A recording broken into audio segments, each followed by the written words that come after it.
Enquiry కోసం వచ్చినప్పుడు నువ్వేం పీకుతావని ఈ పోలీసు వాడి ఈగో హర్ట్ చేశావు.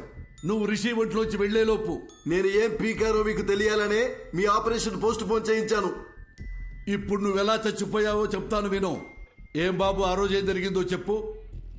సార్, యాక్సిడెంట్ అయిన రోజు నేను ఆ రోడ్లోనే వస్తున్నాను సార్. నేను కరెక్ట్గానే వచ్చాను సార్. తనే కేర్లెస్గా డ్రైవ్ చేసి నా లైన్లోకి వచ్చాడు సార్. అంతకు మించి నాకు ఇంకేం తెలియదు సార్. ఇతని మీద ఏ తప్పు లేదని నాకు క్లియర్గా అర్థమైపోయింది. బాబు సార్, నువ్వు వెళ్ళిపోవచ్చు. Thank you sir. Thank you. రాజుగారు, నెక్స్ట్ టీం పిలవండి.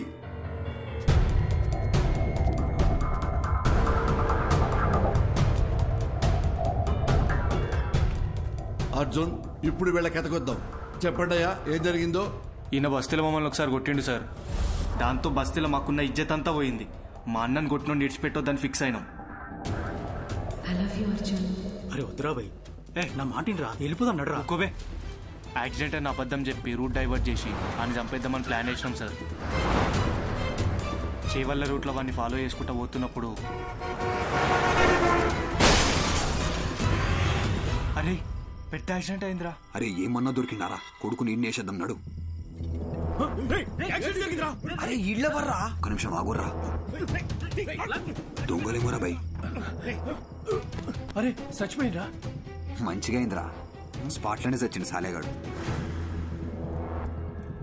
చచ్చిపోయింది అనుకున్నాడు. మాకు రోజు సిగ్నల్ తన దయ్యం లెక్క అవుపడ్డాడు సార్. అరే మా అటు చూడరా. అరే ఏమైందిరా?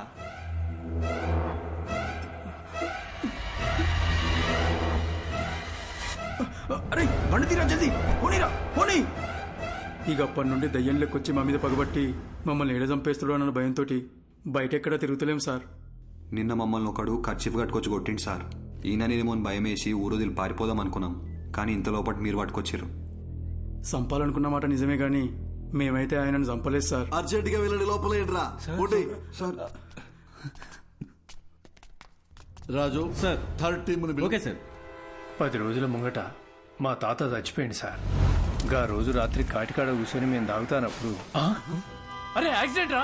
అరే జల్ది అంబులెన్స్ ఫోన్ కొట్టు జల్ది. హలో సారు, వినబడతానా? వినిపిస్తున్నా. డోర్ తీరా గుంజు. అరే డోర్ పక్కకు జర్రా, అద్దం బాగా కొడదాం.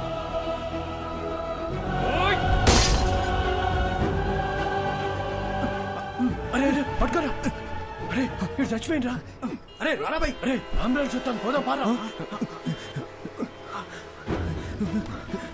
మనమే కదా అంబులెన్స్ కు ఫోన్ చేసింది, ఎందుకు దాచుకుంటున్నావు రా? అరే పిచ్చర్ వారా, వాళ్ళని కాపానికి మనం అద్దం బలగొట్టినాం. ఇప్పుడు పోలీసులు వస్తే మనల్ని పట్టుకుంటారు. గా తర్వాత మనం ఏం చెప్పినా నమ్మర్రా. తాగేసి పైసల కోసం వాళ్ళని చంపినామని మనల్ని బొక్కలేస్తారు. సప్పుడు చేయకుండా కోసారా. వీళ్ళ నంబర్ నుండి అంబులెన్స్ డ్రైవర్కి ఫోన్ చేశారు. అది మనం ట్రాప్ చేసి పట్టుకున్నాం. కాబట్టి ఈ కేసుకి వీళ్ళకి ఎలాంటి సంబంధం లేదు. బాబు థ్యాంక్ యూ, మీరు కూడా వెళ్ళిపోవచ్చు.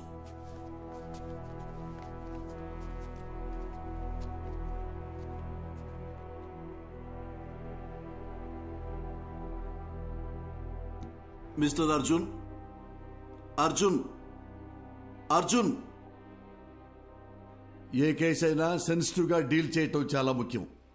కొంచెం తేడా వచ్చినా రాంగ్ ట్రాక్ పెట్టి వెళ్ళిపోతుంది. దాని ఎగ్జాంపుల్ మీ కేసే. కాబట్టి పోలీసులంటే పిచ్చి వెదవలని ఎప్పుడు అనుకోకండి.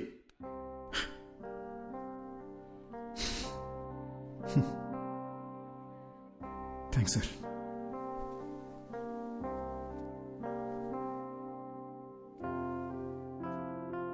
సార్, చనిపోయాక కూడా ప్రపంచాన్ని చూస్తున్నానంటే అది రిషి వల్లనే సార్. నాకు ఇప్పుడున్న ఏకైక ఫ్రెండ్ తనే. మా గతం వల్ల వాళ్ళకి ఏ ఇబ్బంది రాకూడదని మాధవి నా చేత ప్రామిస్ చేయించుకుంది. ఆ రోజు పోలీస్ స్టేషన్లో కూడా మిమ్మల్ని ఏడిపించింది, మిమ్మల్ని భయపెట్టింది మీ మీద చిన్న చూపుతో కాదు sir. Case investigation and Rishi police స్టేషన్లో చుట్టూ తిరగాల్సి ఉంటుందేమో అని భయంతో అలా మాట్లాడింది సార్. మీరు ఫీల్ అయ్యి ఉంటే సారీ సార్. నేను ఎలా చనిపోయానో మీరే నాకు తెలియజేశారు. మీకు ఎప్పటికీ రుణపడి ఉంటాను.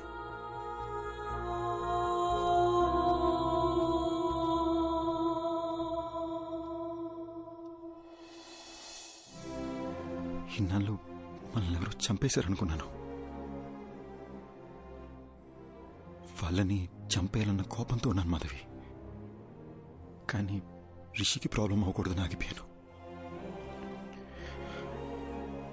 వాళ్ళు చేసిన తప్పుకి వాళ్ళకి శిక్ష పడింది.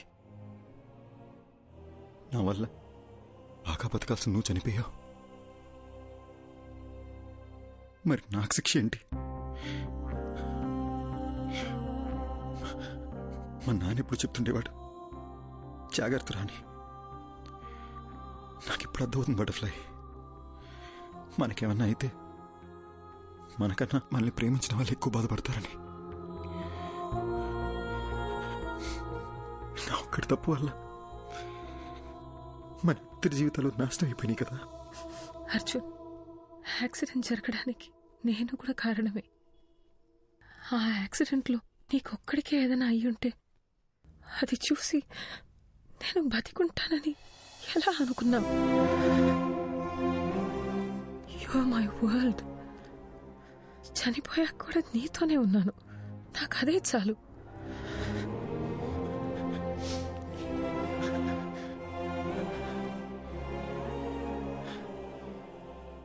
చనిపోయాక కూడా ఈ ప్రపంచంలో మనం ఎందుకున్నామో నాకు ఇప్పుడు అర్థమైంది మాధవి.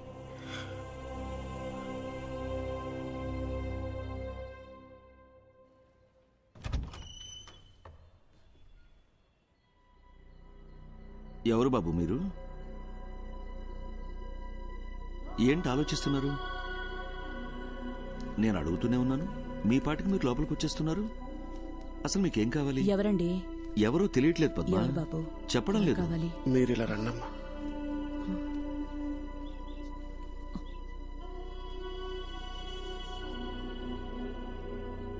ఒక్కసారి అక్కడ చూడటమ్మా.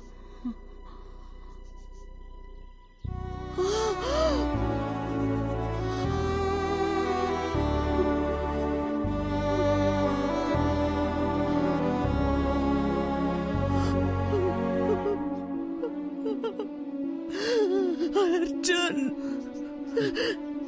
బాబు, నువ్వెలా కనిపిస్తున్నావురా? అర్జున్ బాబు, వాడికి నేను కనిపిస్తున్నానా? కనిపిస్తున్నారమ్మా. నా కళ్ళతో అర్జున్ మిమ్మల్ని చూస్తున్నాడు. అర్జున్ ఇంకా 8 గంటలే నా బాడీలో ఉంటాడు. అతను వెళ్లే ముందు కోరిన ఒకే ఒక కోరిక మీ ఇద్దరిని చూడడం. అద్దంలో చూసి అర్జున్తో మాట్లాడొచ్చమ్మా.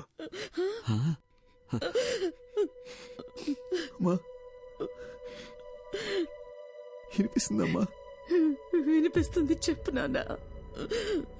ఏడుస్తూ చూడలేపుతున్నానమ్మా. ఒక్కసారి నా దగ్గరికి తీసుకోవా?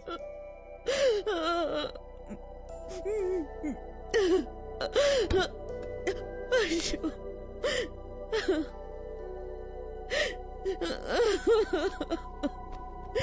అర్జున్,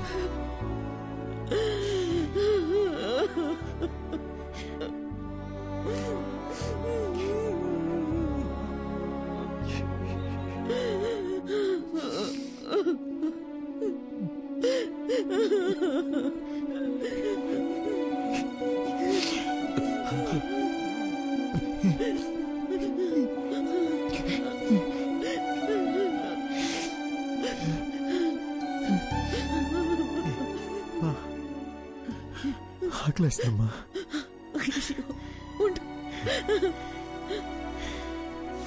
ఏమండి, మీరు షాప్కి వెళ్ళి వద్దు, మీరు బాబుతోనే ఉండండి. ఏముంది ఇంట్లో? లేదే, నా కాళ్ళు చేతులు ఆడటం లేదే. ఇడ్లీ పిండి రుబ్బడం మర్చిపోయానే. ఈ టైంలో ఏం తింటాడు? ఇదెందుకు తీశాను నేను? అసలు నా బుర్రేం పనిచేయడం లేదు. అయ్యో,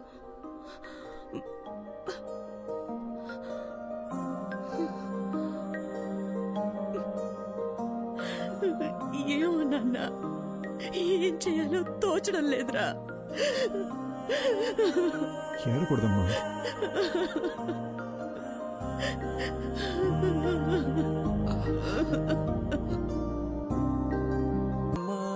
మీ ఇద్దరికి కొడుకు పుట్టడమే నా లైఫ్కి అతిపెద్ద బ్లెస్సింగ్ అమ్మా. మీరెప్పుడు నాకు ఏ లోటు చేయలేదు. ఎప్పుడేం జరుగుతుందో తెలియని జీవితం నాన్న. మీరు హ్యాపీగా ఉండాలి. నేను ఎక్కడున్నా ఎవరో ఒకరి రూపంలో మిమ్మల్ని ఎప్పుడు చూస్తూనే ఉంటా. ఇట్రా నాన్న, ఇట్రా నాన్న. సారీ అమ్మా. చల్లగా ఉంది. ఐఎమ్ సారీ నాన్న. మీరు ఎప్పుడు హ్యాపీగా ఉండాలి. మిమ్మల్ని చాలా బాధ పెట్టాను. సారీ.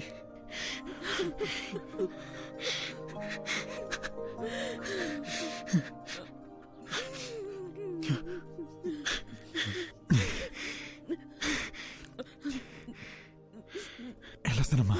వెళ్ళొస్తానన్నా.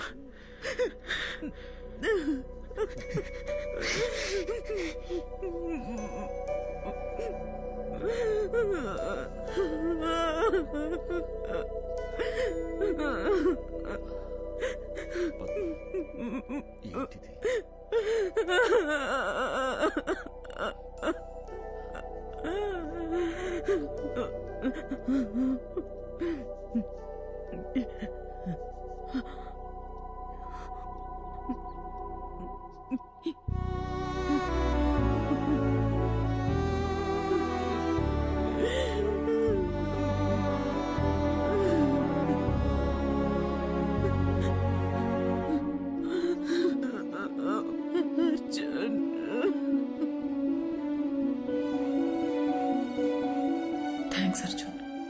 మా అమ్మ నాన్నలను చూసి నేను ఎంత హ్యాపీగా ఫీల్ అయ్యానో తెలుసా. నాకు ఈ మూమెంట్ చాలా Arjun. I have no regrets.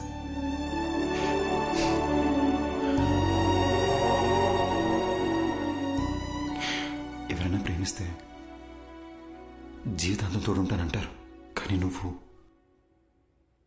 చనిపోయాక కూడా నాకు తోడున్నావు. ఇప్పుడు కూడా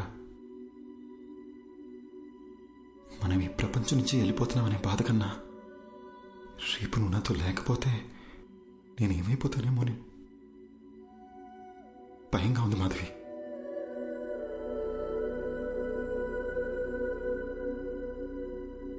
Butterfly, you're the best thing to happen to me.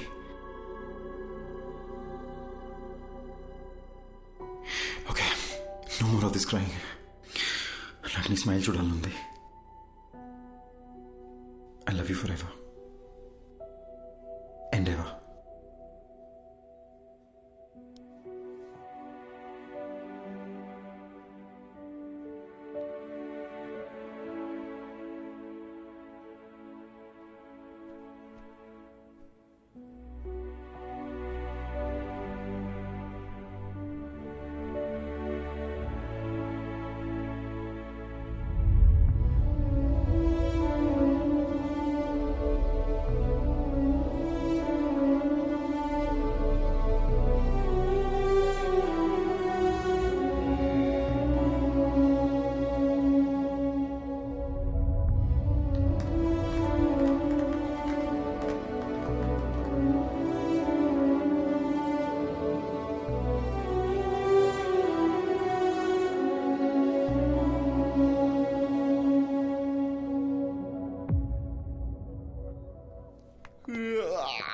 Morning Rishi, లేచారా? Good morning. Shall we start the procedure? అమ్మా, డాక్టర్ వచ్చారేంటి? నేనేంటి ఇక్కడున్నాను? ఏమైందమ్మా? అది నాకు అసలు ఏమైంది చెప్పమ్మా. రిషి, ఒకసారి అద్దం ముందుకు రండి. ఓకే.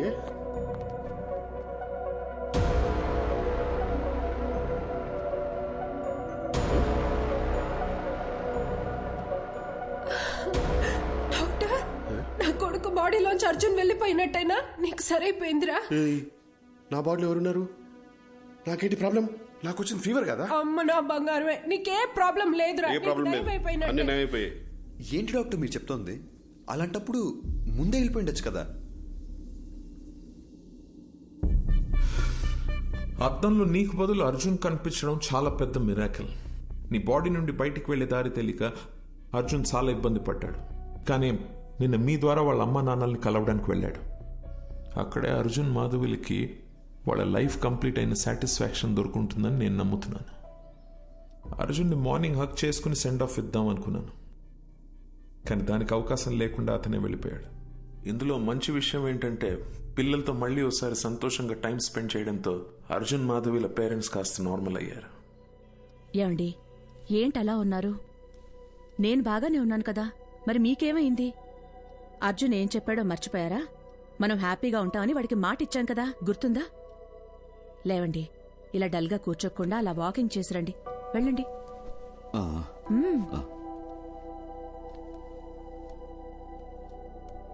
ఇంత పెద్ద ఆశ్చర్యం ఒకటి జరిగింది అని చెప్తే ఎవ్వరూ నమ్మరు. ఇది నా థియరీ మాత్రమే, నాకు కన్విన్సింగ్ గా ఉంది. నేచర్ని దాటి జరిగే విషయాన్ని పేపర్లో న్యూస్గా చదవగలం తప్ప హ్యూమన్ ఎమోషన్స్ అనే మ్యాజిక్ నేమ్ సైంటిఫిక్గా ప్రూవ్ చేయమంటే ఎలా? Maybe in the near future we'll have a scientific explanation to this. Who knows? So what I'm saying is, in your thesis, try and come up with new ideas, with different ideas. All the best. Thesis అయ్యాక ఒకసారి రండి, మళ్ళీ మనం కలుద్దాం. Good luck. Thank you doctor. Bye sir. I'll just come. Doctor, if you don't mind, one last doubt. Arjun మళ్ళీ వస్తాడంటారా? వస్తే బాగుంటుంది. They were really a cute couple. And moreover, that bloody fellow owes me a hug. Rascal నాతో మాట కూడా చెప్పకుండా వెళ్ళిపోయాడు.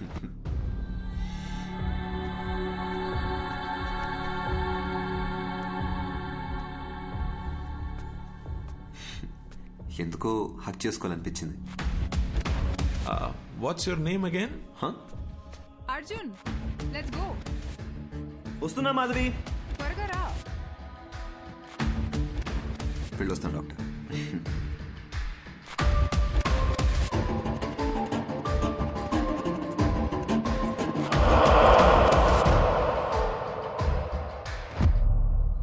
అర్జున్, నన్ను ఎందుకు ఎప్పుడు మాధవి అని పిలుస్తావు?